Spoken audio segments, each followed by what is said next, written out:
আসসালামু আলাইকুম। সাদিয়া কুইক কিচেনের পক্ষ থেকে আপনাদের সবাইকে স্বাগতম।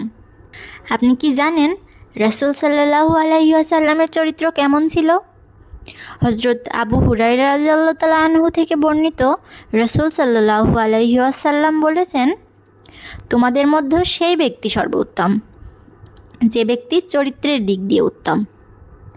সংক্ষিপ্ত এ হাদিসটি নবীজি সাল্লাল্লাহু আলাইহি ওয়াসাল্লামের চরিত্রের কেন্দ্রীয় ধারাকে তুলে ধরে। তিনি ছিলেন উত্তম চরিত্রের প্রতীক। আল্লাহ নিজেই রাসূলের চরিত্রের প্রশংসা করেছেন। তিনি বলেছেন, নিশ্চয় আপনি মহান চরিত্রের উপর প্রতিষ্ঠিত। নবীজি সাল্লাল্লাহু আলাইহি ওয়াসাল্লাম নিজেই তার প্রেরণের উদ্দেশ্য বর্ণনা করে বলেছেন, আমাকে কেবল উত্তম চরিত্রের পূর্ণতা দানের জন্যই প্রেরণ করা হয়েছে।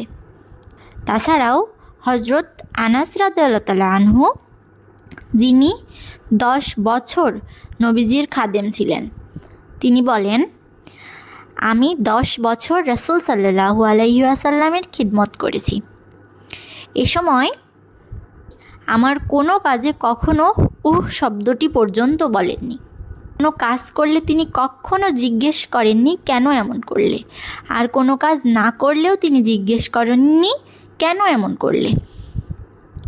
সুতরাং এ হাদিসটি দ্বারা প্রমাণ হয় যে নবীজি সাল্লাল্লাহু আলাইহি ওয়াসাল্লাম মানুষের প্রতি শ্রেষ্ঠত্বের মাপকাঠি ছিল উত্তম চরিত্র।